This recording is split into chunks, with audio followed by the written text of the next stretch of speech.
from the Library of Congress and the Smithsonian National Museum of African American History and Culture. My name is Emilye Crosby, and today is December 1st, 2015, and I'm here with Mr. Clarence Magee, and we're at the University of Southern Mississippi in the McCain Library at the Oral History and Cultural Heritage Center, the Center for Oral History and Cultural Heritage. With me is John Bishop, or with us is John Bishop and Guha Shankar, and we're here with the Civil Rights History Project, which is co-sponsored by the Library of Congress and the Smithsonian National Museum on African American History and Culture. So thank you very much, Mr. Magee, for joining us today. You're welcome. I was wondering if you'd be willing to start by talking about when and where you were born and about your family. I was born in Marion County, Columbia, Mississippi, in May 15, 1932. I have two birthdays. I have May 14th, which is officially by my mother's record because she was there. She would have something invested in Of this. course. The federal government came in later and said it's the 15th. In order to get benefits, I say 15, but I celebrate the 14th, okay?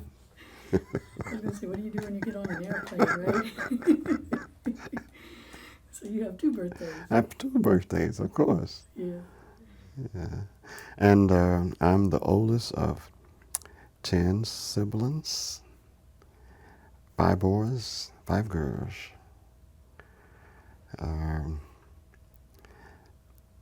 One of the girls have deceased, 2 of the boys have passed on, so that still leaves 7 of us.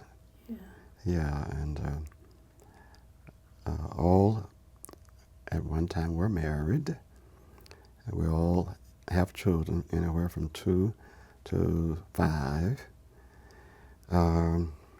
My parents are the late Glossy R. Magee and Bella Leggett Magee. We grew up in the rural area of Marion County. My dad initially was a sharecropper, and he vowed before he ever married, if he had children, that he would make sure that they went to school. So our money crop, for the most part, was cotton. He eventually ended up purchasing 40 acres of land with maybe about 3 acres that could be cultivated, and he took an axe and he cleared off the new ground, and we would come in after school and pick up the limbs and pile them up and burn them. And the portion that we didn't use for heating our home and for preparing our meals. See, I came up when there was no switch that you can flip and the heat come on or the light comes on, or turn a faucet and get water. All of that is sort of come like out of the natural. We were nature people. We never went hungry. We always had plenty to eat, not a big variety because we grew everything. We raised chickens, therefore we had our eggs and our chicken for eating, and we raised cows, therefore we had our milk and beef. We raised hogs, and therefore we had our pork. We grew corn. We had to gather that for the winter. Raise sweet potatoes. We have to gather those and bank them for the winter. Raise sugar cane, from which you made syrup from. We got water from a spring. We'd take buckets or pails, go down under the hill, pack the water back up the hills for drinking, for cooking, for bathing, for washing clothes, for feeding the livestock. Um, I guess that would give you an incentive not to waste the water. it gave us incentive not to waste water, but it also developed a sort of discipline to work. So we grew up having to work because of necessity. Everybody had to do their own share. It was something, once you got big enough, you knew what you're supposed to do, and you try to do it before dark because we had no electricity. We had lamps, and we had fireplace. We get down in front of the fireplace to do our studies. I use, we call, you set up a pail and put some fat kindles on top of it to make a fire, and you can study by that. My dad may have been promoted to the 6th grade. I think my mother actually experienced the 6th grade. However, they didn't have the academic learning. They had what older people call the 5th sense. They call it mother width. Yeah. My dad was a very good trainer, and I use trainer intentionally. He taught us what to do, how to do it, and if we did not do it correctly, he taught us what we needed to do it, and that it was better to do a job well or not do it at all. Why spend extra time doing the same job a second time? So we learned real fast from his training. He always encouraged us, though, to read and to study when we went to school. My mother worked as a house person and a mother, and in the field, chopping and hoeing cotton and corn and picking cotton, and up until, say, about 10:30, 11 o'clock, leave the field, come home, prepare a meal so that when we came home, there was food for us to eat. I might be going a little too far right now, but as it, come to me, just roll it off on you. You mentioned that your parents, your father might have finished 6th grade, and your mother, you weren't sure if she experienced 6th grade. It's just the reverse. Oh, I got it wrong. Yeah, just the reverse. So, did they miss not going further in school? They did. My dad, and of course, when he was younger, his dad was owned his own farm, but then he did extra work in order to take them through the winter months. And my dad tells the story about his dad promising he and his sister, if you work real well this week and come next Monday, you guys can go to school. They were excited about it. So they got up early that Monday morning. They took care of their morning chores and got dressed, and they sat on the porch. And when his dad awake, he said to my grandma at that time, says, "Get those children up because we got to go do some work." She said, "The children are up there on the porch. They're waiting to go to school." "Sorry, ain't nobody going to school here today. I just made a contract with this guy to clean up a new ground. That means I'm going to take an axe, I'm going to cut down the trees and the bushes and all that stuff, and they got to go out there and pick them up and burn them." Broke my daddy's heart.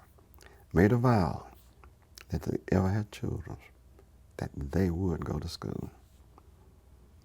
Did he have trouble keeping you all in school? Was that a sacrifice? No, it was not a sacrifice. In elementary school and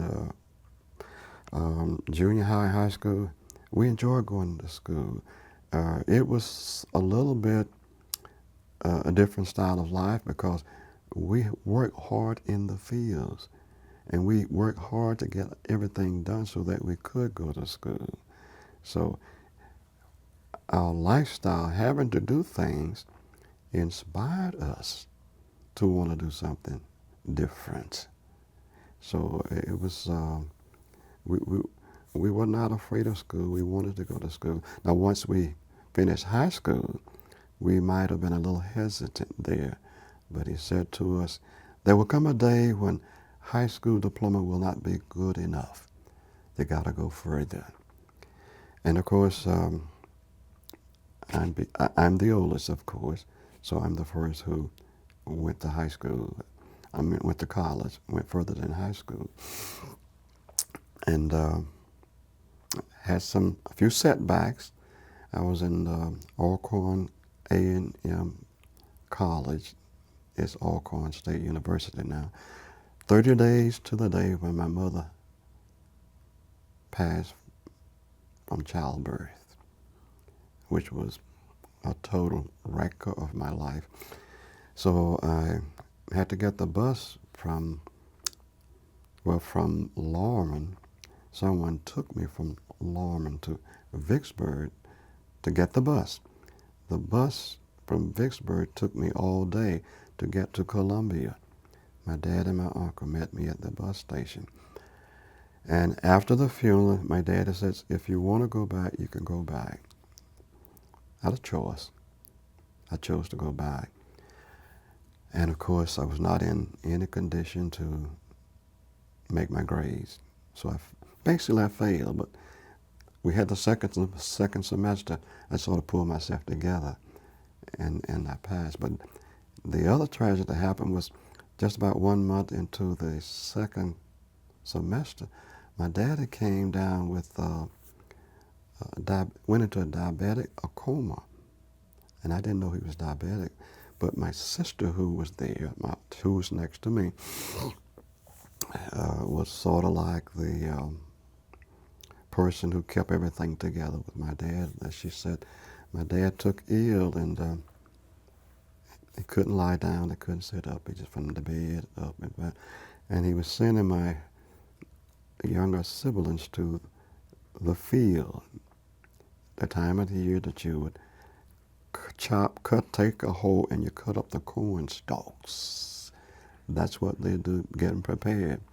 He sent them out one door, she went out to the back door, intercepted them, and said, no, go get my grandmama, which was about maybe 3 miles away. So they went to my grandmother. My grandmama got a first cousin of mine who had a car, came to pick my daddy up. So when they moved him from the bed to the car, that's when he went into a coma. And so they took him to the hospital, and when they got the diabetes down enough so he could talk and everything, he asked, and the doctor was getting ready to release him. He says, what must I do now that I go back home? He said, you don't go home and sit down. You go home and work as hard as you ever worked. But then he put him on a diet. Pretty much oatmeal, no sugar. And at that time, I think he had to draw his urine and put a tablet in, and it would determine whether or not the glucose was up or low. But he finally graduated from that, I think, doing insulin, and eventually it went in remission. Really? He lived to be like 84 years of age, and he didn't die of diabetes. He died of congestive heart failure. So all that tied into my schooling. I could have said, after my mother passed, I'm satisfied. That would have been a terrible mistake. I could have said because I had to come home. My daddy went to diabetes and stay a whole week. Mm-hmm. And when he came back, words again, if you want to go back, you can go back. I thank God I had the courage to go back, and I was able to finish. But that's tied in with their education and how we were motivated to go to school to get degrees. And of course, my dad eventually married a couple of years after my mother died. He married a person who was a teacher. Of course, she had no children of her own. So that left my older sister and 2 other sisters there, 2 brothers there. Well, what happened to the other brothers and the other sisters? Well, when we grew up there, we were across the lane from my daddy's mother, my grandmother. We loved to stay at grandmama's house. My older brother loved to stay there more than anybody else. So when we finally moved from there to the property he purchased, my mother would not take this boy. She let him stay there. So she raised him, and when my mother passed, the two younger siblings were girls. The baby was 18 months old, and the other girl had to have been like 4 years old. So my grandma took them doing in between her death and my daddy, sort of getting himself settled down. So she ended up raising those two girls. Now she raised my older brother, two girls. My older brother, when he got out of high school, he volunteered to go in the armed service. So that left her with no boy. So she came to my dad's house and said, there was two boys, I came to get a boy. I need a boy. My baby brother was there, heard it, and he volunteered. She took him, but then when she got him back home, she discovered he had not been trained to plow. So she took him to trade him off to get the other brother. So the baby brother cried, and she said, "That's okay. I'll keep him." So she ended up really raising four of my siblings. Was it four? Yeah, four of my siblings. Yeah. But they could not go any place without permission from my daddy. Yeah. Now, my grandmama would whip, but if you did something that you really needed a whipping, I'm just going to tell your daddy. How far away did she live from Well, where you about were? 3 miles after that. So It's but pretty. 3 miles is further then than it is now. Oh yeah, yeah. Well, it was no. It's close. It was Yeah. close to then. God, we could run 3 miles. Okay. you and weren't never used to waiting exactly. on a car, right? You had to get there. Yeah, we could run 3 miles, cross the fields, cross the pastures, and get there. Sure. Yeah. So I was wondering, not many people of your generation had the opportunity to go to college. Sometimes they had to work. I know you were working, but was it hard for your father to give up your labor to go to college or even to attend school every day? No, I don't think it was. It was not hard for him to give it up. He just made the adjustment. I plowed a mule, and I was so interested in going to school. He would have to say to me, "Don't you burn my mule out. You take a furrow, you go to the other end, and when you get to the end, you don't do it the lazy way. Just stand there and pull the mule. You pick up your plow, and you sort of make a swing. The mule turn, you turn. Boom, you're going back the other way. And you do the same thing. Boom. And a mule doesn't know when it's too hard or not too hard. So he had to caution me, don't you get the mule too hard. So, but when I left and went to college, I left 1, 2, 3 boys initially at the house, and then Grandmama took. Well, my daddy finally got a tractor, which I never got an experience to use. So he made up with that by having a tractor. Then after practically all of us had moved out, he started cattle instead of cotton. So he had at least 30 or 40 heads of cow. But of course that kept him close because he had to watch them all the time because he never knew when a calf was going to drop or when he had to get a veterinarian to come in and take care of cows. And then of course he finally got out of that and he did what he loved to do, and that was fish. And I told my dad, I never knew that you loved to fish. When I was a boy, we never went. The only time we went to fishing, we went down on the creek, and it was thick, it was hot, a lot of mosquitoes, and the snakes, and if you didn't catch anything, you went down there to catch a meal, but you came back starving. So he said, I couldn't take a chance on maybe going to fish. I had to do whatever produced the food right now. But he turned out to be a real good fisherman. He loved it. You must have enjoyed having a chance to relax a little. Yes, he loved it. He loved it. That's schooling now. Okay. Yeah. Now, the biggest training that my daddy gave his children was Picking cotton is a hot job. Picking cotton, you have to, you see, there's a sleight in doing everything to make it easy. Cotton grows in burrs, so you reach for a cotton out of the burr, you make sure you get it the first time. You can't be going 2 and 3 times in that burr, one burr. So he would pay us 1 penny per pound.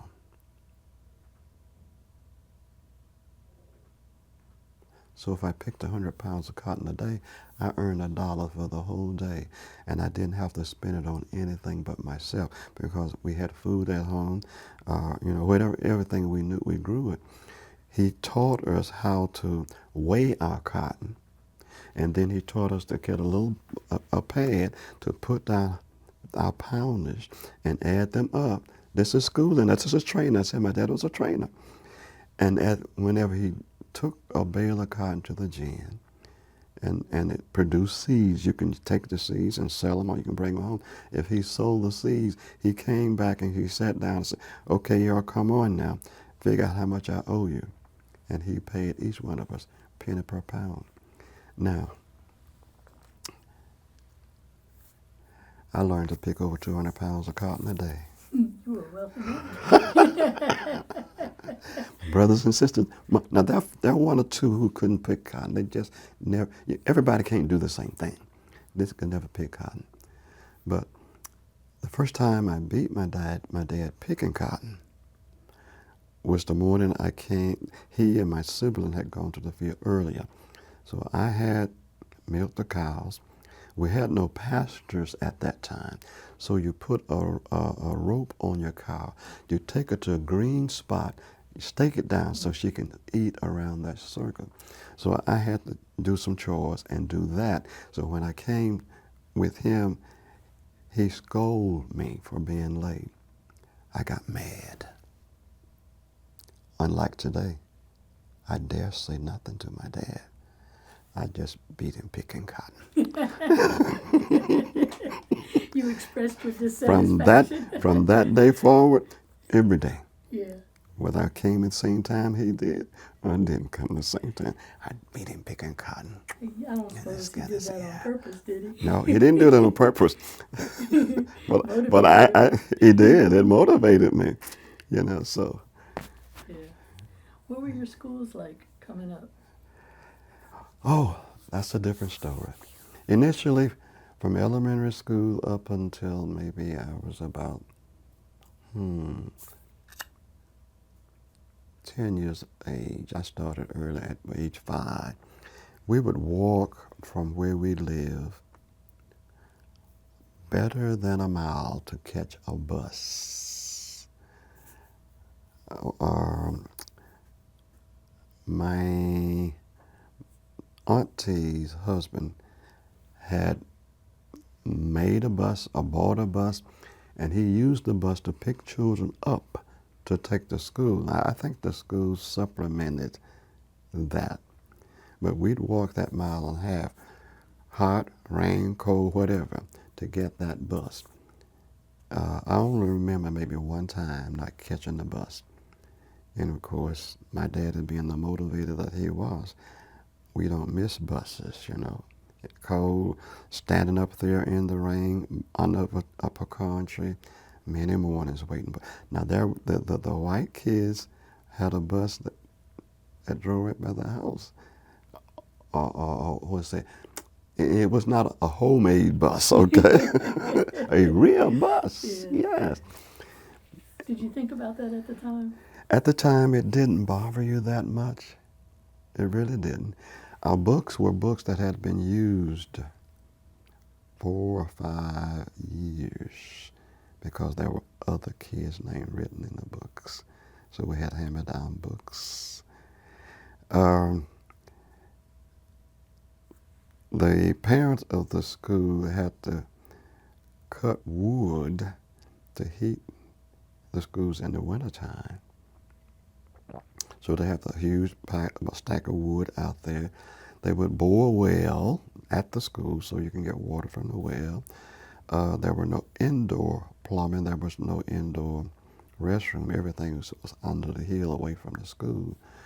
So you can imagine what that was like. Rain, cold, whatever, smelly and all that. But we didn't know we were in poverty.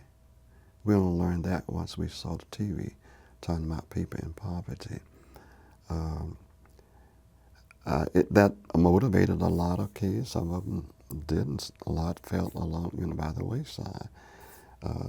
Their parents were loggers, pulpwood haulers, stump haulers, and they made a little money, so that was exciting to their kids. So their kids would go out and make a living and get married. So my dad had a little tighter rein on us than generally people in the neighborhood because he focused on education a whole lot more than others did. And of course, once the neighborhoods knew that, they helped to keep us in the right path. If we, want to run with the group of boys, and they see us, I'm going to tell your dad. That's all they need to say. We straighten up. And so it kept us out of a lot of trouble. So. I was raised out at Alcorn, so I'm especially curious. But I was wondering if you could tell me what Alcorn was like at that time. You were raised at Alcorn? Yes, sir. Okay. I moved there in 1973. 73. I went out there in 1950. It was just a cattle path from Lorman to Alcorn. Mm-hmm. I mean, at some places you couldn't meet another vehicle. You had to try to choose a place where you meet other vehicles. It was either up and down, around and round, and that's just the way it was. Mm-hmm. Well, in the wintertime, the buildings were heated by a boiler. If everything worked well, you had heat, but if it didn't, you didn't have heat. Of course, you had the buildings were old, and of course, you got a problem with that. The children who attend Alcorn were rural children. They came from the country, basically. Being an agricultural school, they raised poultry, so you could work at the poultry plant as a student, as a part of, your student aid. You could work at the swine or hog place. Other things you could do, I'm not sure they grew any vegetables. Did they have the dairy then? Yeah, they had the dairy. They did. Yes, they did, sure, because there were always plenty of milk and pork because they raised the hogs that high. And they grew all of that. We were very close knitted because there were no night lights close by. That's one of the reasons I chose to go there.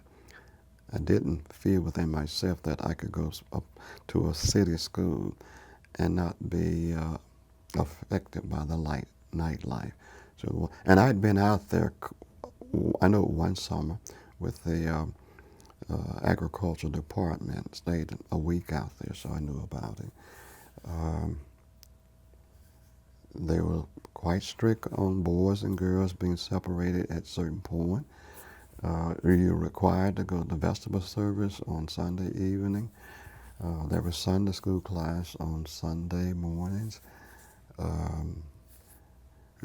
And the bad part, we only got 2 meals during on Sundays.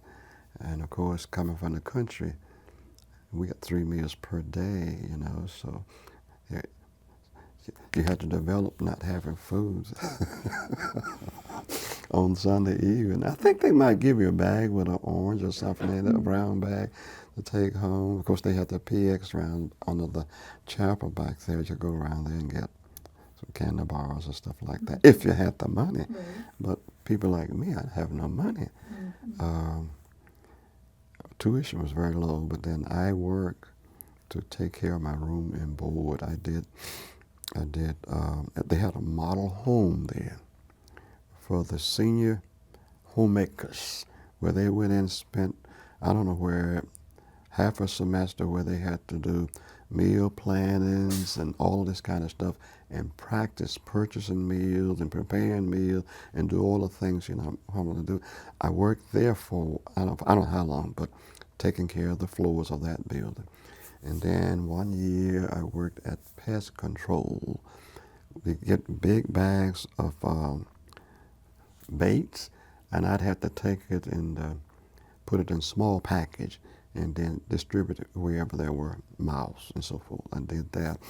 And then one time I worked as a person who was taking out the garbage off the female dorm hall.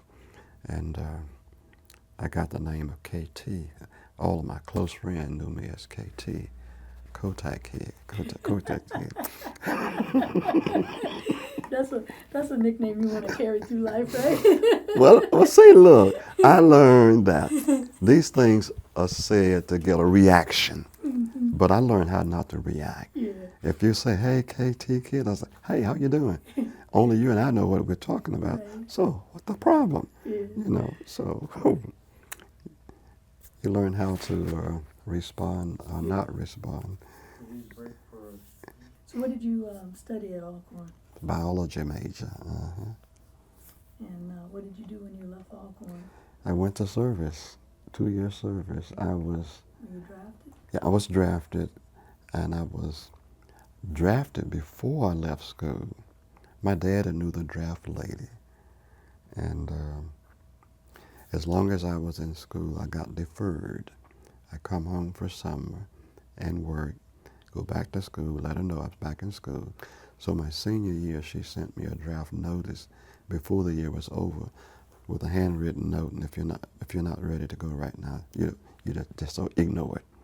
So I finished, and then a couple of months after I finished, then my draft came up and I went in.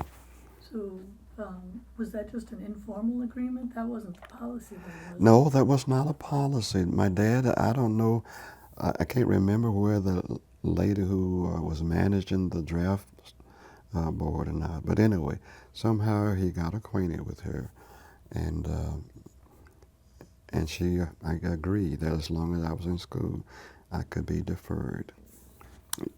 If I wanted to leave, I could have gone, but I'm glad I was able to stay. Yeah. Mm-hmm. What did you do after service? After service, I came back. When I went in service, I was living in Marion County. Marion County. When I said LeMarion. That was the name of the school. Oh, okay. LaMarion. Lamar Marion. LaMarion Vocational High School. Yeah. I left. I taught a month there in between graduating and the time I was to leave. And when I was discharged, we was living here in Hattiesburg then, because my dad had assisted my wife in purchasing a home here that belonged to his sister-in-law that were moving away. So I was in Germany when the home was purchased, and I added my name to it after I got back home. So it was joint ownership. Were you looking to move to Hattiesburg, or was it just No, an opportunity? it's just an opportunity that I married while I was in service, and my wife I met her in Marion County, Yeah. and she was working there, and I came home on a furlough. We got engaged before I think 2 furloughs, got engaged, and I went back and got orders to go to Germany. They gave me 30-day furlough before I went. So I came back home and I got married while I was here. And I left and I went to Germany for 11 months and 14 days. So it's in between that period that the house became available and the house was purchased. So when I came out of service, I ended up here. Was your wife working in Hattiesburg then? Yes, she was waiting on you to come back? she had gotten a job here in Hattiesburg then. Was she a teacher too? Yeah. Mm-hmm. What school was she teaching at? She was in the high school at the time in Marion County, and when she came here, she worked at Rowan in the high school. She worked there until Lily Burney was constructed. Then she went to Lily Burney, and then after Lily Burney, during the early part of desegregation, she went to Hawkins, and then I took her away from the city in '74. We went to Mobile. I started working with the federal government. But in between those times, I did teaching as well. When I came out of service in '56, I got a job in Waynesboro. Filled out an unexpired term. A previous teacher, for some reason, they let go. So I worked there for 1 year. Then I worked at Prentice Institute for 2 years in the high school department, but coached the college basketball team. And then I got a job here, starting at the elementary school, and I came in. I taught a combination of 6th and 7th graders combined. There were one full class 7th graders, one full class of 6th graders, and the overflow I had combined. So I did that probably like 3 years. And then when Lily Burney opened, I went to Lily Burney as well. And I left Lily Burney in '69, and I went to Rowan High School. And I left there. I went with the Southern Mississippi Planning Development District for approximately 2 years. And after that, in between that, I got employment with the federal government, Department of Agriculture, Food and Consumer Service. I retired from them. But in order to take that job, I needed to move to Mobile. So that's when I went to Mobile in '74. And I worked from '74 to '95.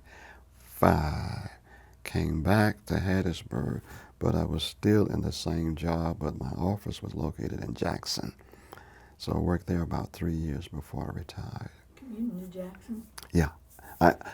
And it was not bad because at that time we had started working compressed hours, 10 hours a day, 4 days a week. Oh, so you didn't have to go 5 days? I didn't have to go 5 days. But that program started when I was in Mobile. The day the staff decided what days they were going to take off, I was in the field. And so when I came back, You had what was left. and that was Monday. Can you believe Monday? I go to work I have Monday off. I go Tuesday, Wednesday, Thursday, and Friday. So I leave here on Tuesday morning, spend Tuesday night, Wednesday night, Thursday night with my sister. Friday, I'm back at home. Friday night, Saturday night, Sunday night, Monday night, home.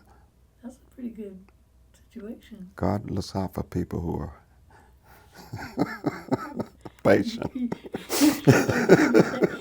Whatever you're doing, keep doing it. I could probably go back and figure it out. But, so did you move to Hattiesburg like in the late 50s? Is that right? 56. 56. Mm-hmm. So were you in the service then when the Brown decision came? Oh, yes. Mm-hmm. 55, yes. Was that something that you were thinking about or aware of at the time? I was aware of it. It was not since it was over yonder, it was not here. Mm-hmm. So you're not at that age. You're not a whole lot concerned about. But I was aware of it. Yeah. Mm-hmm. How did you? Well, I guess. What was your first sort of awareness of race?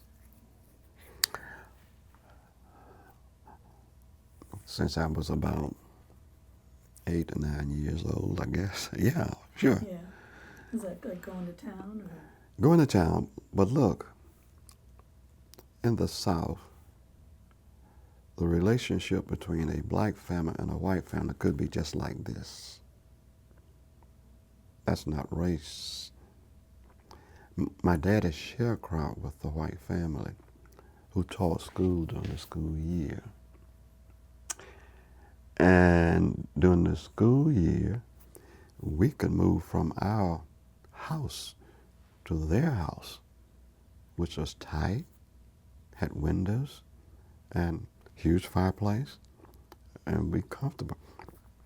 In the springtime, we go back to our house, which was up off the ground, had shutters for windows, Um, had a huge living room and a kitchen, knot holes in the floor, picket roof on top with cracks in it.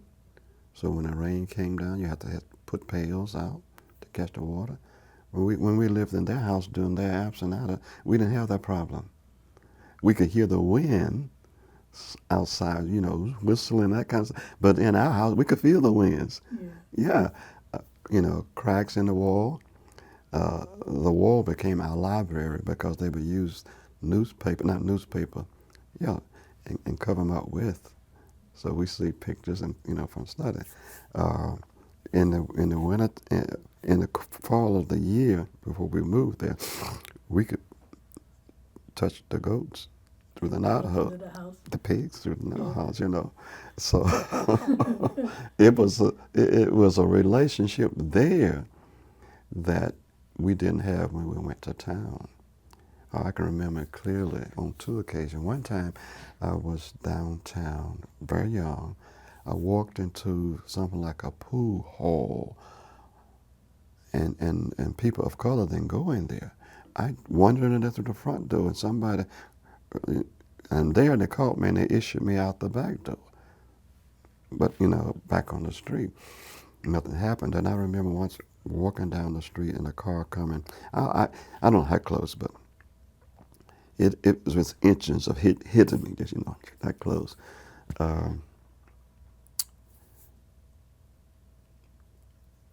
When we would go to work, from my house, we had to pass right by the family my dad is sharecropped with. If we ate at that house, we ate on the back porch. We didn't eat inside of the house. We sit on the back porch. Well, this is the family where you would stay in their house? Yeah. So you could live in their house, but when they were there, you would eat on the back porch? On the back porch, yeah. Mm-hmm. Would they ever eat at your house? No. Mm-mm. So you watch what your parent did or did not do, and they may or may not say anything, but you tell by their action that there's some places you don't go, some things you don't say.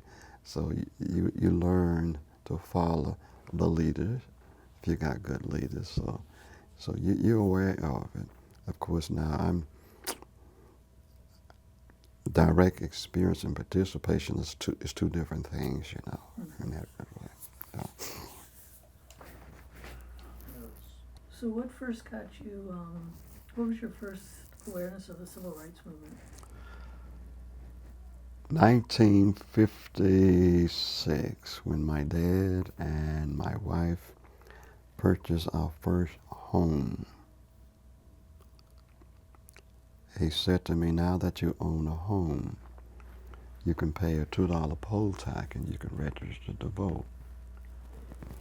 I'm not sure that he's registered at this time. I was actually wondering, Yeah. So he's telling you about it. He's telling me about it. So you own a home, you got to pay property tax. So every time I go pay my property tax, I pay my poll tax. So I started going to the clerk office, exercising my right because I pay poll tax to register to vote. And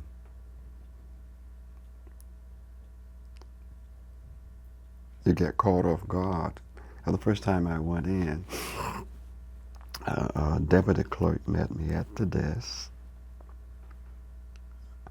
and asked what I wanted. I told her I wanted a register. She said, the registrar's not in today. Well, what is his hours? Oh, he doesn't keep regular hours. So what am I supposed to do? She walk away?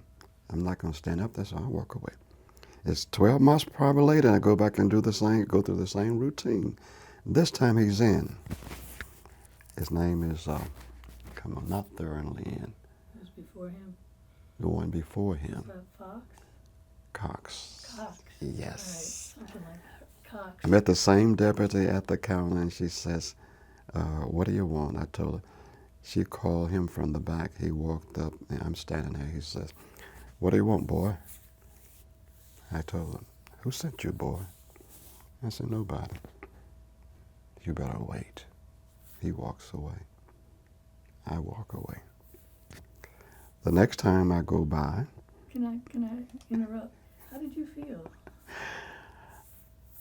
I didn't feel the best at that time. Here again, it's sort of like a shock treatment. Here I am. I've done everything you're supposed to say I'm supposed to do, and you're saying, "What you want, boy? You better wait." And you're not even holding the conversation as to why I should wait. You walk away. So the next time I go, he is no longer around. I think he's deceased, maybe. Thurn Lynn is there. And by this time, they are requiring you to fill out an application, and they give you a section from the Mississippi State Constitution. You copy that onto the application process, and then you interpret it. On the application, you have to identify your precinct where you would vote. And having not voted before, that's a big task. But luckily, they write the precinct number on your poll tag receipt. I remember. So I put it on there. But when he looked at it, he says, not quite satisfactory. Not quite. Not quite. And he turns. He walks away. No conversation. Other than your father, when he told you that, were you talking to anybody about this at the time? Not really. And I guess one of the reasons why is I'm still working basically out of town. I'm here on the weekend. Well, I come on night out of town. So I'm not really cognizant of the fact that others are being treated the same way. So it takes me a couple, 2 or 3 years to realize that I'm not the only one that's been getting this cold shoulder. Did your wife ever try to register? Oh yes, oh yeah. She did 3 times. She took the test 3 times. I took it 6. I think they have recorded 5 times. Mm-hmm. So she was more, and more females are more challenging than males, and that's the reason, because they're free. Excuse me. The male is not free. The female is. Because she raised the question, what you mean I didn't pass? I know I passed it. So she's getting a little bit feisty, and I said, hey, you're going to get me in trouble. So we got to go.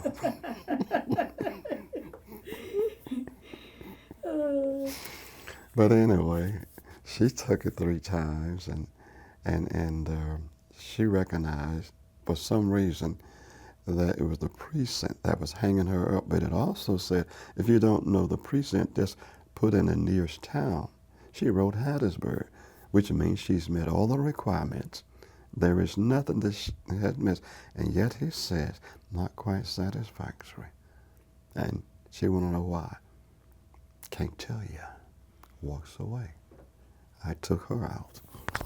So we never find out until the federal court took them to thoroughly into court. We along with about 44 other people, mainly who were teachers, were subpoenaed to be at those trials. And actually she got on the witness stand. I didn't. So she claims that her witness broke the whole thing open, and she's probably right. Because when the prosecutor was, I want to think his name was, I know it, but I can't remember now. So was this the federal? Federal, 5th Circuit Court of Appeal. That was a Was it Dorr. John Dorr? Yeah, John Dorr? yeah. Took her application and used it as comparison with a white gentleman from Royal Spring who was a truck driver who could not read, could not write. He had taken the test and passed it. And so here they got 2 applications, one from a white gentleman, one from a lady of color. He passed his, and so when they questioned him about it, I think, of course I'm not in there, they asked him, what race are you? He said, I haven't run a race. What color are you? Oh, I'm white.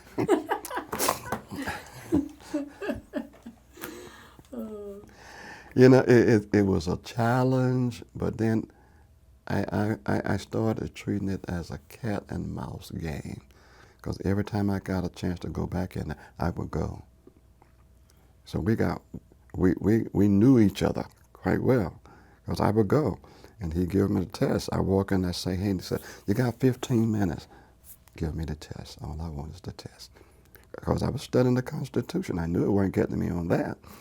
And it wouldn't get me on the precinct because you got it right here on my poll tax receipt. So what am I to be afraid of? Not really anything. Somebody's playing somebody, so. When you were studying the Constitution, is that something you were doing on your own? On my own. On my Was own. the NAACP That's on my- coordinating anything at this No, point? no, it was not coordinating this. Yeah. It was on my own, yeah. How did you all find out about the lawsuit? We were subpoenaed. So that was the first you heard about it, was being No. subpoenaed? No, we had talked, I guess they had interviewed us. I'm not sure at that point we were aware that it was going to get to the point, the Fifth Circuit Court of Appeal. But we had been interviewed. So did you know, I know that when they were doing that case and they were doing a couple similar cases, you know, they would try to subpoena the records and they were having trouble getting even the records from the circuit clerk's offices. Did they know about your applications from the records, or did they know about it from Medgar Evers or somebody? Now, I think they would have gotten it from the record because Theron Lynn was taken in this time because he was being held in contempt. He had been in court before and had been ordered to stop making a difference between races, but he never stopped. So the records were available through. So I knew that they really pursued it with him. Yeah. I mean, but it just, did you ever work with Medgar Evers? Did you meet him? I knew Meg. Matter of fact, I was in school at Alcorn with Meg. So he was there at the same Yeah, time? it was same time, I wasn't sure yeah. when he was finishing up there. Yeah, yeah. His wife and I were in the same class, and I finished in the summer. And when I left the campus, he gave me a ride from the campus. So that's the contact I had with him. And then, of course, as I got more involved in NAACP, we had much more interaction from that level. How did you get involved with the NAACP then? Well, the president of this county branch at that time was J.C. Farrelly. We attended the same church. So this is where my first connection came with membership with NAACP. So would he speak at church, or would he talk to people after church about it? Who, J.C. would? Mm-hmm. Yeah. Mm-hmm. Yeah, he was quite outspoken. Yeah. And what made you decide to join? It didn't take a whole lot, really and truly, just one request and I'm in. Yeah. What was your motivation? I know it seems obvious, but so many people didn't. It's quite, I had experience when I was in the service that really heightened, I guess you'd say, my sensitivity to it. I was in Fort Eustis, Virginia, and there was a young man who was a minister from somewhere in Ohio who was a white young man. He had been to a church near the camp, and he was invited to speak. And on the day before he went out, he asked if I would go with him out there. And I said, yeah. But then, are you sure I can go? Oh, yeah, I'm sure. Virginia? Yeah, Virginia, yeah, I'm sure. Okay. So one of the church members came over, picked us up, drove us to the church. We got there between Sunday school and worship service. From a teenager, my habit was when I got to church, I would go inside. I would not stand outside like a whole lot of people do. So I went in and I picked up a bulletin and I was sitting over there looking, I'm not paying any attention. And he came in with tears in his eyes and says, we can't stay here. I says, why? If we stay, they won't have church. Oh. So they brought us back to the camp. And that's one thing that really, stand out. And I mean, it's just out in society is one thing, but in church, that's gruesome. What church did you and Mr. Fairley? St. James St. Christian James. Methodist Episcopal Church, yeah. Were there a lot of people in the congregation that joined the NAACP? Practically everybody were probably members in that church, yeah. And at my church now, it's the same way. We're small membership, but practically everybody there are members of the NAACP. We encourage them to do that, and they follow our leadership in that respect, yeah. Were you, once you joined, did you participate were they holding meetings? I did not attend a lot of meetings when I initially joined. As time went on, I got involved, and then a little more involved during the Freedom Summer. And we did sensitivity, especially for youngsters from the North and the Midwest who came down. Since we knew the culture, we did a lot of sensitivity training, round circles, talking about what you can expect, or if you say this or you say that. Back in some areas away, they were accustomed to calling policemen pigs. We say, you can't do that here. You can't call them pigs. You can use something. That's just one example. They were encouraging and trying their assist, but then we knew where the danger spots were. We knew what comments would set people off and things like that. So we did a lot of sensitivity training, not only here but other part of the state. I got acquainted with the president who succeeded J.C. Fairley, which was Dr. C.E. Smith, he and his family, and I became more involved with the NAACP, serving on the committees and things of that sort. What were some of the committees? What was some of the work you did? I remember one specifically Education Committee, and that's what we did. We served on a biracial committee in helping the city schools develop a strategy for integrating the schools. Was that before or after Freedom? That would have been after Freedom Summer, wouldn't it? Probably a little after Freedom Summer. Yes, yeah. Mm-hmm. And at that point, are you teaching at Rowan? Lily Burney. And then Rowan was in '69. That's when I So you stopped. might have been at Lily Burney. Lily Burney, yeah, or Grace Love, the two places, yeah. Yeah, we were just talking to Mrs. Smith earlier today. So, what was it that got you more involved? You know, I mean, what drew you in to become more involved? My children. We had two daughters, and I did not want them to inherit what I inherited. So everything I did was with them in mind. How old were they in summer '64? My oldest was born in 57. The baby was born in 59. Did they go to Freedom Schools? No, they didn't go to Freedom Schools. You kept them home, or Kept them home. were you worried? No, we're not worried. We did for them what they needed to have done. We're not worried about that. So.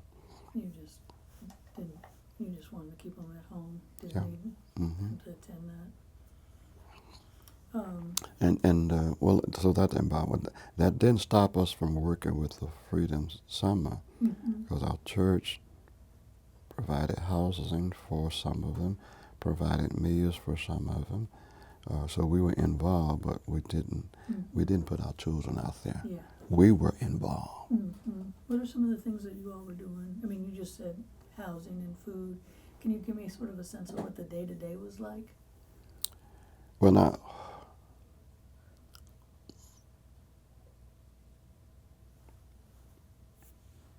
of course, you know that there were leaders, identified as leaders who were at various churches where the students would come in and they would have the classes, and somebody provide meals for them and some form of recreation, just like a regular school, but mostly dealing with the civics, Mm-hmm. citizenship, yeah. I guess sort of backing up before Freedom Summer, when did you meet or work with any of the young people that came in with SNCC or COFO, like Hollis Watkins or he and Curtis Hayes stayed out on Mr. Damer's farm I for a little while? I got no. I did not work with those persons per se. I knew about them, but Mm-hmm. I was going to say, and then the next ones coming in maybe was Lawrence Giat and yeah. I think the biggest portion of my involvement was doing the sensitivity trainings and things like making that. sure they understood Yes. the community and Yeah. what the expectations were Right. and how to be safe. Hmm. Can you, so the biracial committee, you said you were working on a plan or a strategy for desegregating the schools. Hmm. What were those meetings like?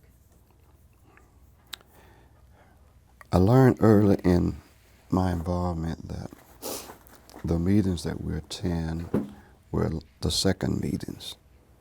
They had meetings had been held prior to our meetings, so we learned to, as people of color, to come together on our education committee and role play.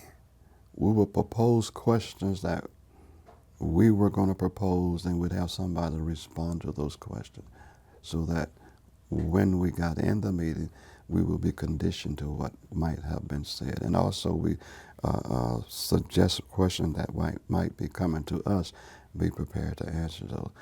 Um, Specifically remember Dr. Spinks, who was superintendent of school, and Mr. D.I. Patrick was, I believe, who was principal of Blair High School. Mrs. Erling Boers, who probably was the chair of our education committee. And I served on that committee. I'm trying to remember who the other person, but I remember in meetings where these two particular gentlemen were involved. D.I. Patrick was a man of, I would say, hypertension. And he was free with his emotion. He would stand up and put his finger in your face. That's productive. Erling Boyd was chair of that committee. And she said, "Don't point your finger in my face." He may take it down, but the next 3 minutes it's back up there. And then she would put hers right in his face. So we spent a lot of whole time trying to make sure.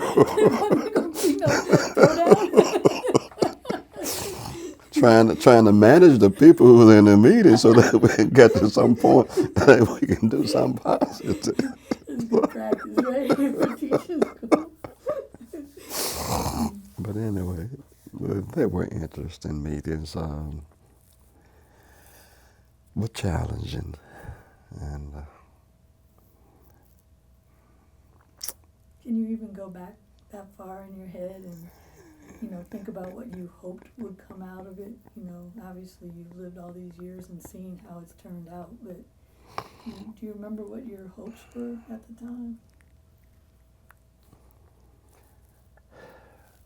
we use the word freedom, and we use it sort of loosely, but without tying it down. I'm not sure we knew what the word freedom encompassed. Freedom of expression, freedom to go to school wherever you want to go, free from being harassed. We were harassed. We were terrorized. The word terrorist is not new. We lived it all our lives. Did you have threats, direct threats on your family? No, not really. My wife had a call during the trial, I believe it was. Kara, what's your opinion about this court situation? And she was sharp. She said, my thoughts are reserved to you.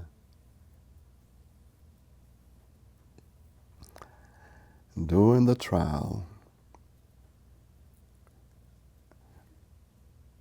I wore a suit every day. In the corridors of the courthouse, there was a white gentleman, and we happened to be meeting, and it happened more than one time, was intending to put a shoulder into me. Well, and of course I realized what he was doing, so when he got to the point he wanted to put the shoulder, I'll just slide away. I did it more than one time. At the end of that particular day, right where the city jail is now, was a pretty much parking meters in front of it. My car was in a parking lot. When I went out of the courthouse, I saw a pickup truck, a guy standing outside talking to the one inside. And when I got in my car, I came right by them, and that way you get two lanes everywhere. I came right here at the corner of the post office, turned left on Pine, went to Main and turned right. And then I noticed the pickup following me. When I got down to Walnut Street, I think it's Walnut, there used to be a traffic light just across the railroad there. I hesitated until the green went off in caution, and I ran the caution. They ran the red light to follow me. When I got down to Hall, I went over on Katy. Now I lived on Hall, but I live on the east side. I took Katy and I went west. They followed me. And all of a sudden I just hit my brakes real quickly, pulled to the side, and except them noticing, they would have run over me. I got on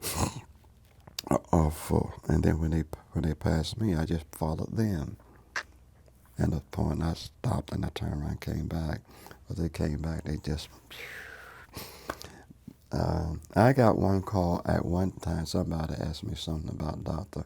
King's and made a derogatory remark that I hear that he... What did he say? Excuse my friend. I hear that he sucks. I said, you probably know he probably had you last night.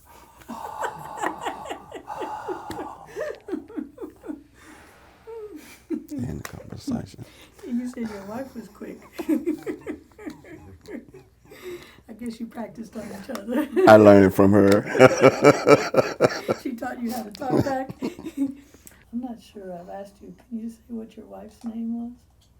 Carrie. Carrie. Carrie. Bradley Magee, yeah. Carrie Bradley Magee. Mm-hmm. And seems like you two were well matched. We have been. Now we're getting to the point where we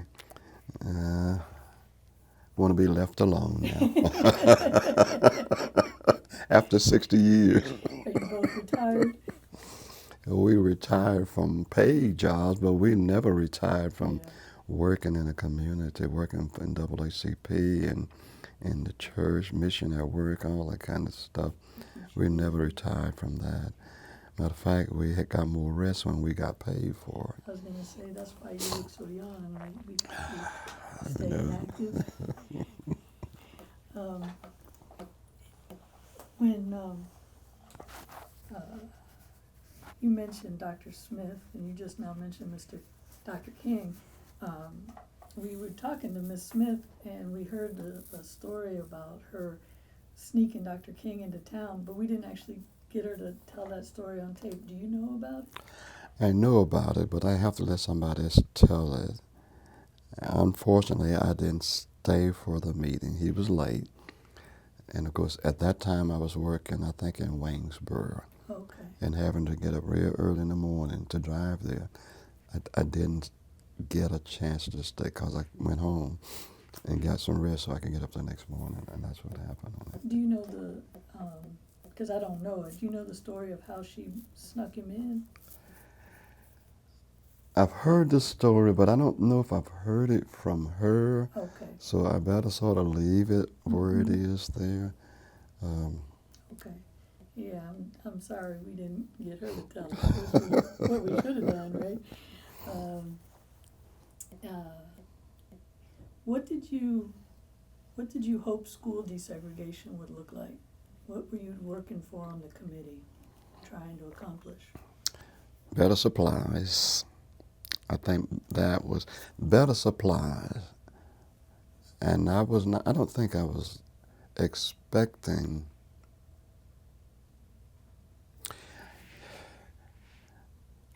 because I felt that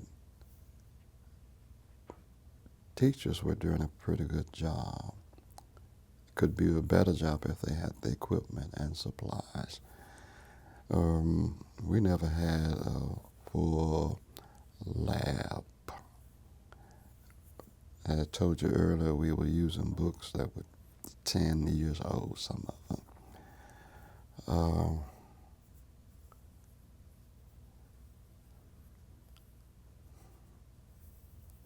Supplies, equipment, I was not necessarily thinking about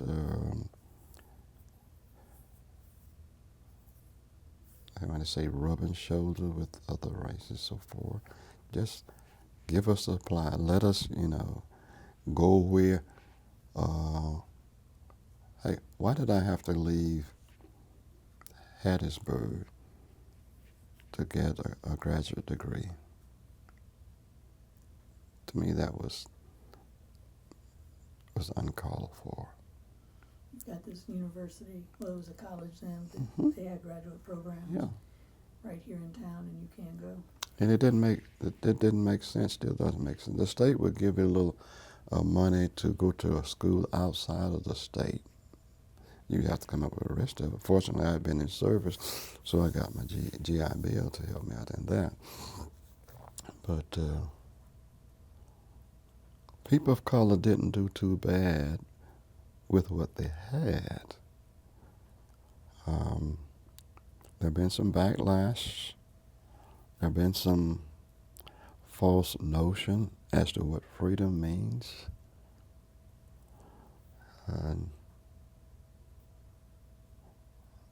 there's a lot of motivation that we did on our own that we're not doing any now. I use the term freedom ain't free, never has been, never will be. Freedom you think you have can be lost if you do nothing, because freedom incurs a huge responsibility. You got to get uncomfortable. I retire, and had I said, hey, I got it made and sat in that chair that's killing me right now, I'd have been dead 10 years ago. Mm-hmm. So sure, you need to be active. You need to be doing something.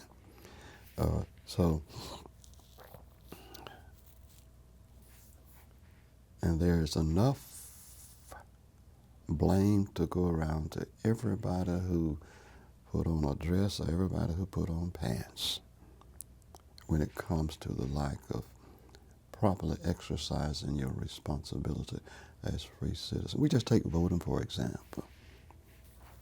When I didn't have the card, I hunger, I thirst for it. I used mine. I had to struggle for it though. But now that 30 seconds or 3 minutes, you got it already in your hand, what is it? It ain't gonna count. Does Mississippi actually give you a card still? Do you have to? I got a card, yeah. You have to. Is that a voter ID? Is that one of the new ones? No, or- well, voter ID is something, I don't know what they're doing with that. But they give you a voter registration card. When you register, they give you a card. Yeah, they'll mail it to you most time. But I think, and I keep using the word false notion of freedom, has been the biggest disappointment that I see in it. If you don't struggle for it, you really don't have the same appreciation as people who struggle has for it.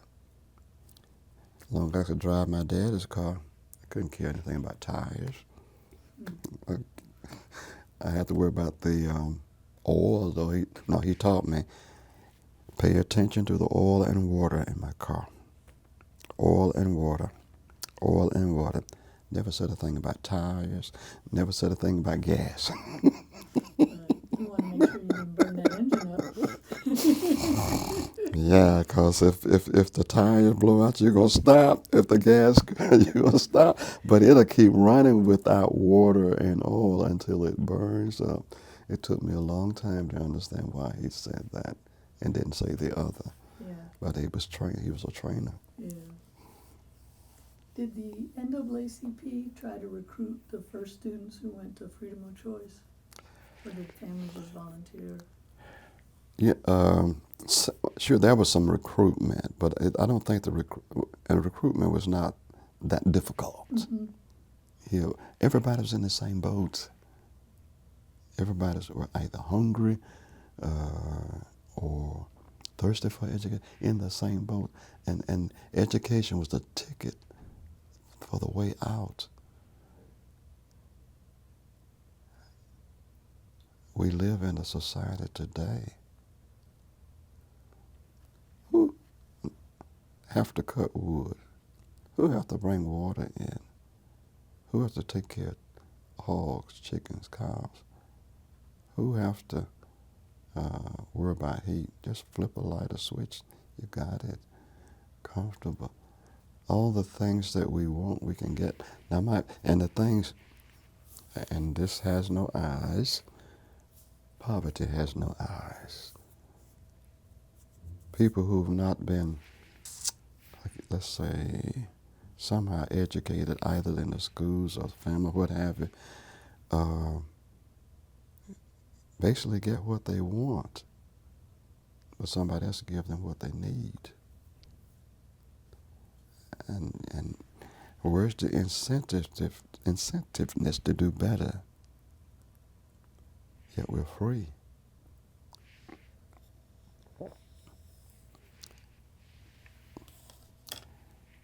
I visited, and this is different.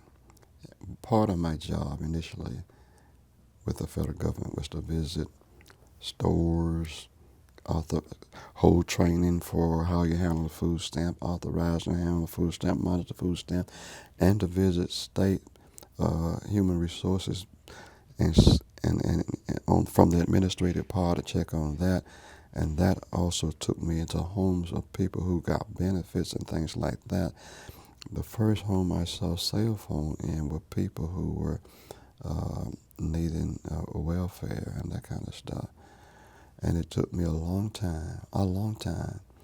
And of course, that's when they had these boxes in the car, in the boxes. When I finally got one, I was still in Mobile, and I never used it until I came over here. My wife was having to drive from Mobile to Utica to take care of her dad at the time. But when we came here, that cut out 100 miles, so but she still had the distance to go. So one morning I got up, I said, look, I got this little phone here, I never use it. Let me hook it up in your car, turn it on, test it by calling back in the house to see if it worked. And I tested and it worked. I said, now if you have a problem, all you have to do is pick it up and call home. She left here, went up to 59 and 49, got out of her car to gas up, put her purse down by the station, tank, and drove off and left it. The attendants saw it, went out, picked it up, opened it up, found the address. She called me. I said, okay, I'll come up and pick it up. She was in Georgetown, Mississippi, 60 miles from here, when she discovered that she didn't have it. She picked up the phone, first time we ever used it, called me, said, I don't have it. I said, okay, I got it. What must I do? Come back? I said, you can get a ticket coming back, so why don't you go to Mama? I'll be up in a few days and I'll bring it to you. It took me a long time. But this is a dragon. A lot of people losing jobs and everything because they don't know how to handle this technology. That's not part of what you asked for. I'm sorry. We hear you. I'm sorry. Did your children participate in school desegregation? No, we sent them to private kindergarten. They went to private kindergarten. And by the time they got into the public school, then of course, my kids was in the 10th and 11th grade. And one went to Hawkins. Yeah. The other went to Blair High because she was a senior when we left here going away. So in the nitty-gritty part of it, I say the hard part of it, they did not, they were not exposed to it. Yeah. Let's see.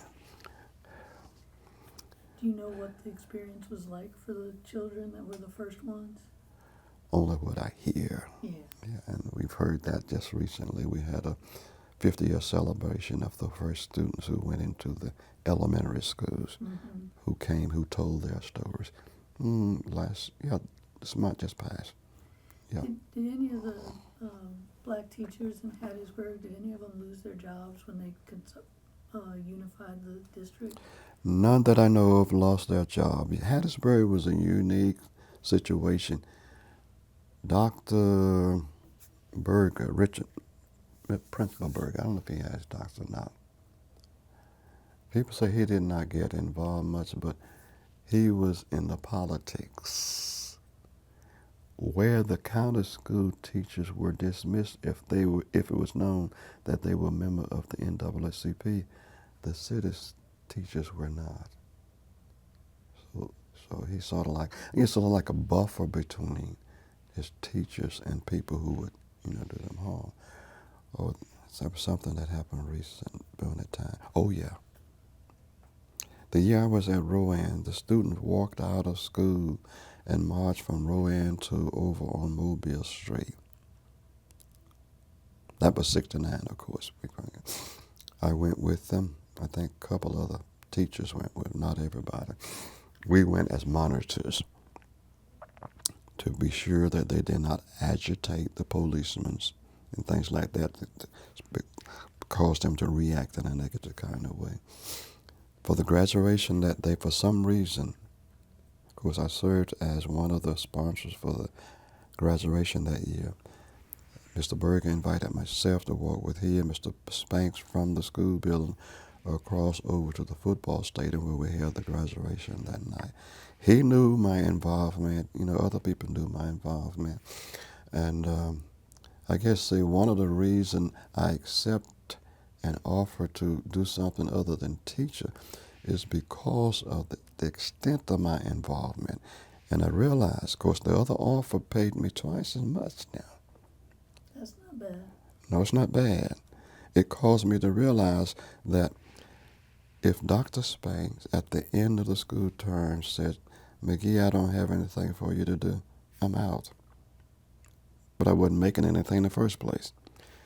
Other job had the same opportunity to say the thing, but at least I made something. So I took a chance on doing that. So that's... Because the teachers didn't have any tenure. No. If he decided he didn't need you. And especially if you've been involved. And of course, from that standpoint, I don't, we didn't suffer the wrath as some other counties did because of what we were doing. I know we were crazy about. There's one other thing that happened during this period, in 1962, I believe it was. Because of our activity, my wife and I were subpoenaed, along with one other black man, T.F. Bourne, to go to Aberdeen, Mississippi, to be witnesses that Clyde Kennard was still alive. He was in Parchment at the time. And I never shall forget it. We left here on, I think it was like December the 21st. I don't think it was 62. Very cold. Third land was subpoenaed. I don't know. About two other whites were subpoenaed because they passed us on our way up. We got to Aberdeen. We went into the courthouse and we sat, and they brought Clyde Kennard in from the side door near the chamber. We waited him. He waited us, just to be a witness. Now, my wife and I questioned that because we're teachers.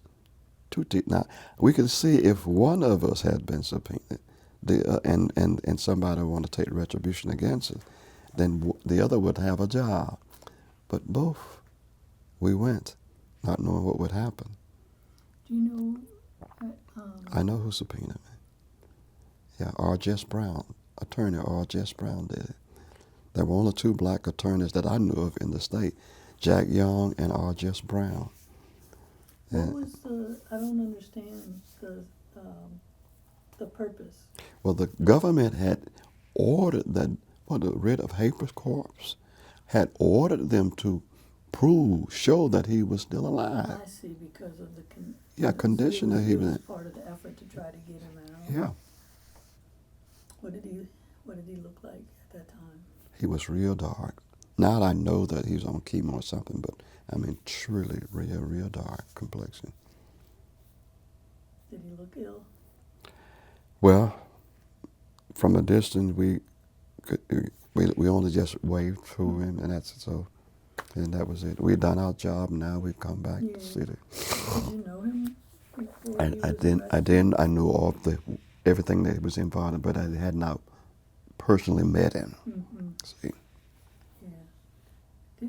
Did you know R. Jess Brown? Did you know him separate from this? I knew him from trials. He and Jack Young had held here. So they knew you because of the voter registration I'm cases, sure. perhaps? I'm sure that's it. Yeah. I never knew about that. I'd never heard about that. Yeah. Going to witness that he was still living. Did you know Mr. Damer? I knew Mr. Damer, but I knew him primarily through his sons. Two of his sons were classmates with me at Alcorn. Okay. Vernon Jr. and we call him Martinez. We call him Little Damer. We call Vernon Jr. Bo. That's what they call him. Mm-hmm. And Martinez we call Little Damer. Sure, I remember them quite vividly before while I was in school. Then when I came here, of course, they was in service because they left school and volunteered for the service. And I stayed and finished my time out. I didn't have the connection with him personally that others had, but one experience after he expired, and there's nobody else to verify this except for me. Several of us volunteered to just go up that way, park beside the highway, and just observe. And Mr. Charles Phillip and myself drove up there together one night, shortly after they burned his house, and stood watch. Can you describe sort of the community's reaction when they burned his house and killed him? A lot of sadness, of course. A lot of sadness. That was very close to home.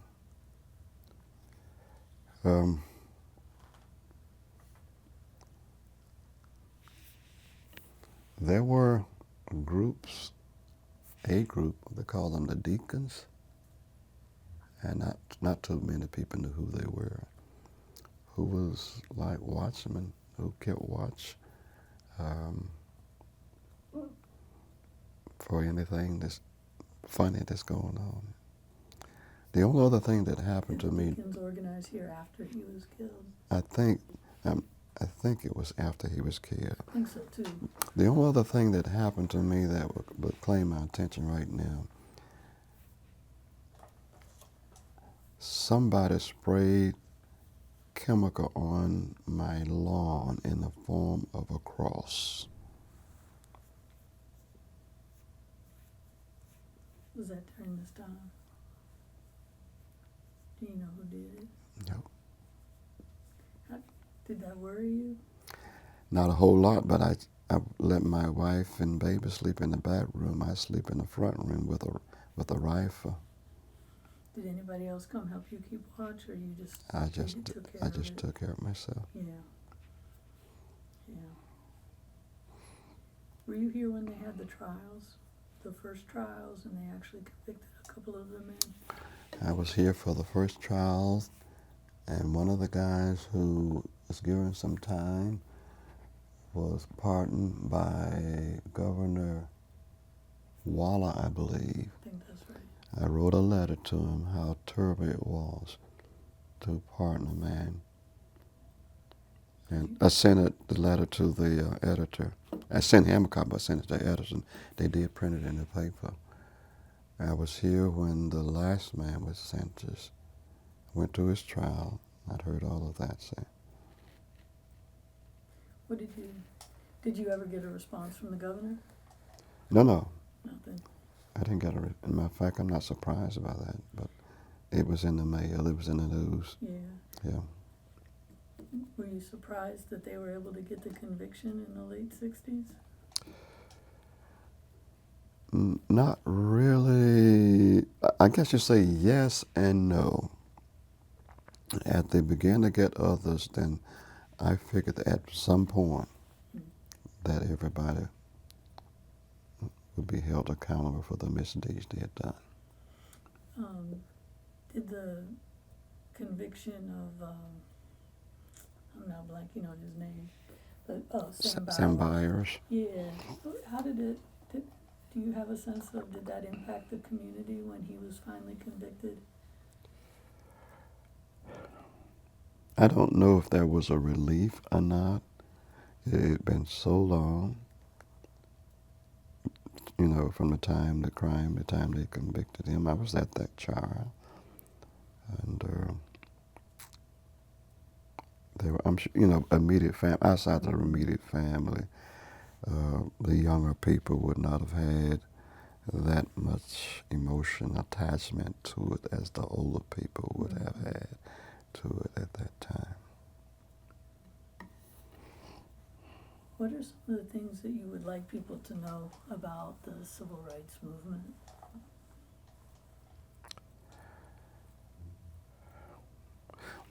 The courage,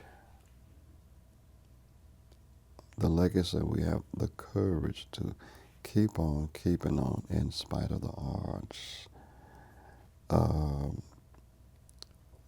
To don't let their opportunity of making things better pass them by. We have a lot of legacy, a lot of people who invested in what we now call freedom. And if we don't continue to invest in it, then what will our future generation have to inspire them to keep going? For the young people today, to hear it is sort of like a fairy tale. It couldn't happen. If I was born since then, and I've gone to school in the way I wanted to go, or live basically where I want to live, that couldn't have happened. But it did happen. And we miss telling the stories because it's not in the quote unquote the history books. It was not in history book then, but we were history. People before us were history. My grandparents were history. And of course, the older the grandparents get today, the less they get a chance to pass on to succeeding generation because we warehouse them for convenience. If we work, we need to put them in a nursing home. Or if they're real sick, we just need to put them there. But when we came on, there was no rest home, no nursing home. We had an extended family, so we benefited from each other's experience. We were there to encourage each other. that there is a better way.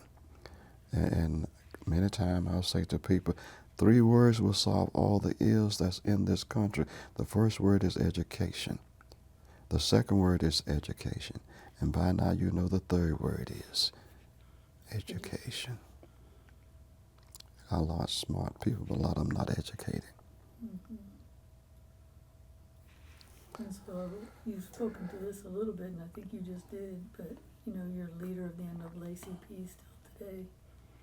So what is it that you think are the most significant issues that need to be addressed? I feel like I'm asking you the same question now, right? At the top of the list, What is it? education. Education and what we'll work, education, jobs, which would include employment, education, job, and the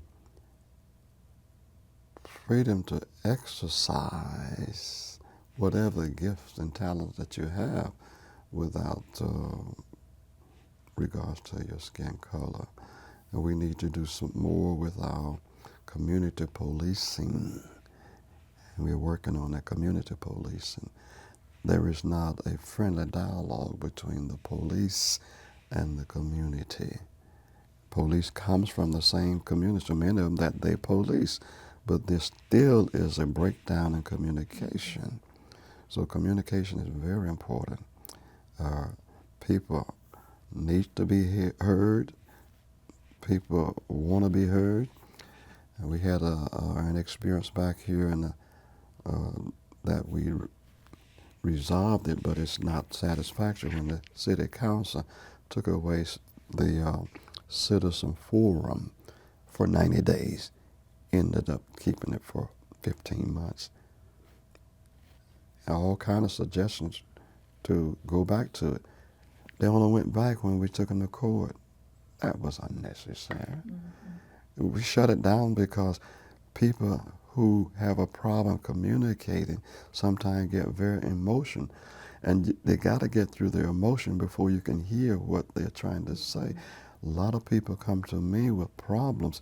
They don't know how to explain the problem, but I have a listening ear. I know how to ask the right question so that you can get it out. Mm-hmm. And sometimes that's all they need, is to know that somebody heard them. Mm-hmm. And then now we can work on a solution. But if you don't hear me,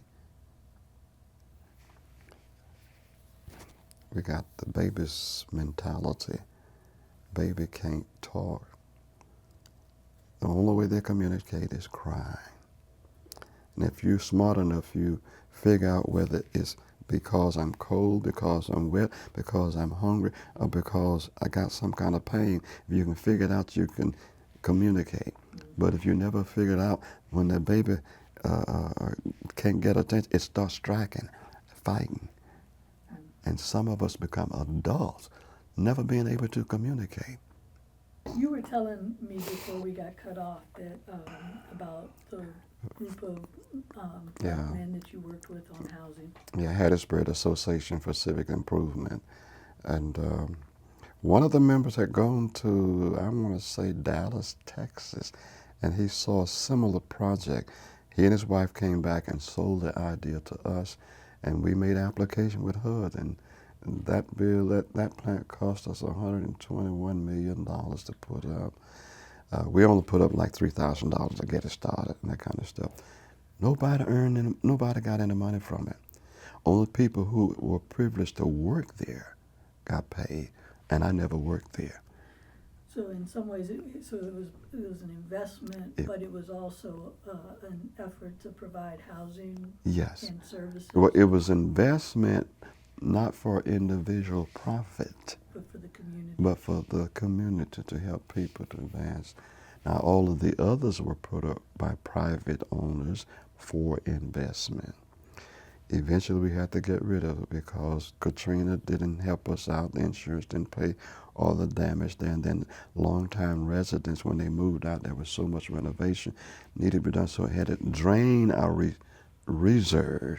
Mm-hmm. So we were not made an inspection, so we had to get rid of it.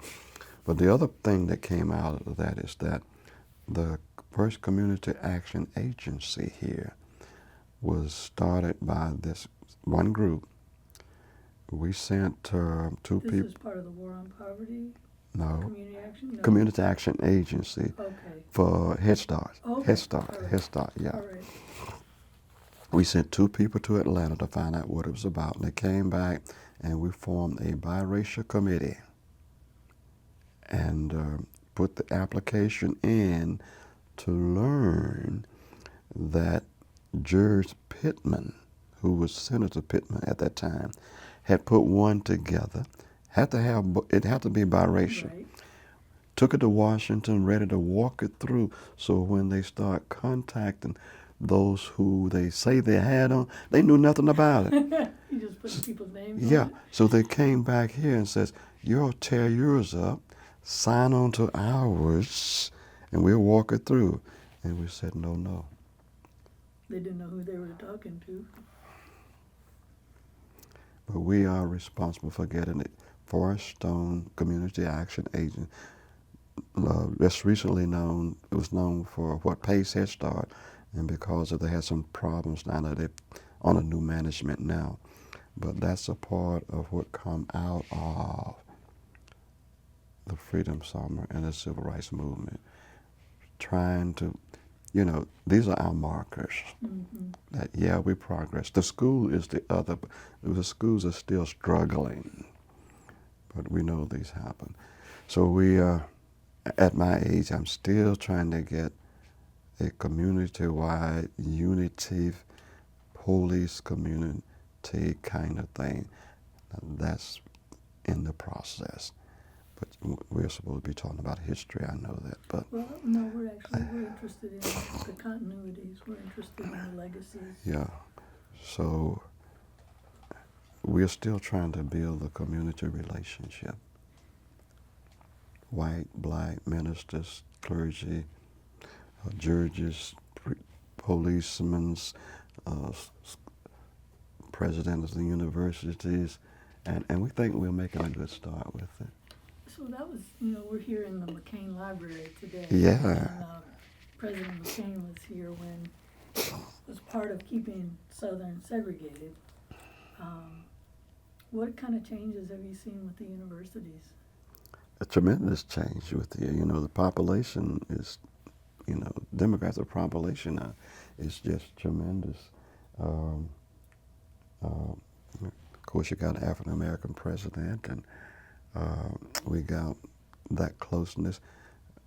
I had closeness contact with him before he came here, but it grew out of other things. President, who was just before him, was a lady, and I didn't have that much contact with her. Maybe on one meeting with her, but before him, Tim's. Okay, I remember that name. I had some relationship here that grew out of a football game between Jackson State and USM, where there was some alteration between some people. So we brought that to his attention. We had a lot of back and forth involvement there. And of course, since that time, now I still have a good relationship with Dr. Eddie Holloway and other persons that are here.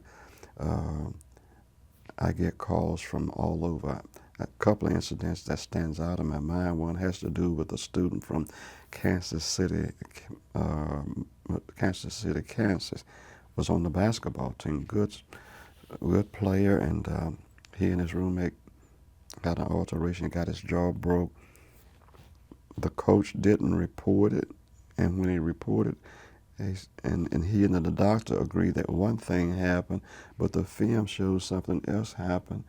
The mother came down intending to take her son out of the school, and he was a good player. And initially he agreed but then he said, "Mom, the basketball team is going to be good this year, so I'm going to stay and play." But now Daddy didn't have that same spirit, so they had to deal with him. The other had to do with a family from Illinois who had a daughter down here who had a roommate of a different race, and they had some problems. So I was called in on that and got that resolved. So I think we are making a difference. There is a difference on the campus. Does it feel like belongs to the community now? If it is And the connected? camper makes a special effort to reach out to the community, celebrating Freedom Fund Summer, celebrating other things like that, and trying to get the community involved. The community is reaching out to them. So I do see some progress. We're in a unique situation that we have not had a Ferguson here. And that's one of the reasons why the late effort was done, starting from the NAACP, that we want to spare this city of a Ferguson. There was a tragedy. It was just the flip-flop of what we was trying to prevent. And no tragedy is good. But the thing that kept us focused there, that it was a black officer and a white officer. So we couldn't do finger pointing. The only thing we can get here is try to bring people together because both shed blood in the same soil, and the blood happened to be red. They just happened to be one officer of color and the other white. So that's one of, this is what I call being proactive. Mm-hmm. I live in the community, I live in the neighborhood, I know a lot of people know me. There's still a lot of problems, a lot of crazy, people getting killed, people getting robbed and all that kind of stuff. But it's not going to go away by itself. The community has a big stake in it to say whether it continue or discontinue. So that's where my thrush is. Yeah. So are there other, you've talked about a number of the legacies, a number of the things that you're still working on. Are there other things that are important for people to know about the either the struggle or the work that you've done since? Well, that's what I'm going to state now. It does not leave me with a bitterness, but I had a great uncle who was lynched here on Lynchburg Road back in 1929. A great uncle who was lynched. What's the name of the road? Huh? I don't know the area that well. What was the Richburg Road. Richburg Road. So is Yeah. that like right here in this? No, that's going out towards, you know where the Pine Belt complex is down here off off Broad Street. Okay. If I went down 49 and turned just as I passed Walmart, going back in that direction, which is Old Highway 11, turn off of there onto Richburg Road, go back in that way. So, And no one was ever brought to trial. So did you know about that as a young man? not as a child. I didn't know that. It's after I moved here to this area here that I learned about that my family has been How did you learn part about of. it? I'm trying to remember, how did I first learn about it? I know somebody approached me and informed me about it. And then, of course, there's newspaper clippings and all that kind of stuff. Researched it? Yeah, somebody did it. Do you know who was involved in it? Nobody. Well, there's some ideas who were involved, but nobody was ever brought to court. Has there been any effort in this area to deal with lynchings, to acknowledge or try to do any kind of? I talked to one person who was going into some deep research on it, and I don't know, and I do have some notes on it, but I can't, put it together right now. Because I know a few communities, not many, are trying to do this restorative justice, and so that must have. What was it like to find out that your family member had been lynched? Just like it was them, it could have been me. I've been in places where there's no protection, out in the open, boondocks, so to speak. You don't know what kind of reaction you're going to get. You just never know. Yeah. You just never know who's going to do something crazy.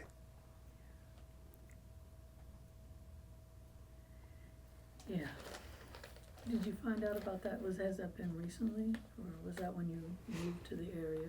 No, I've known about this now 10, 15 years or more. So, Yeah. yeah. Do you have any other thoughts you want to share? I can't think of any other right now. Well, we really appreciate you coming and sharing your experiences and thoughts with us. Well, I'm honored to be alive, that I can still talk about. Not just alive, right? Still working, still contributing. Oh my. This has been a presentation of the Library of Congress and the Smithsonian National Museum of African American History and Culture.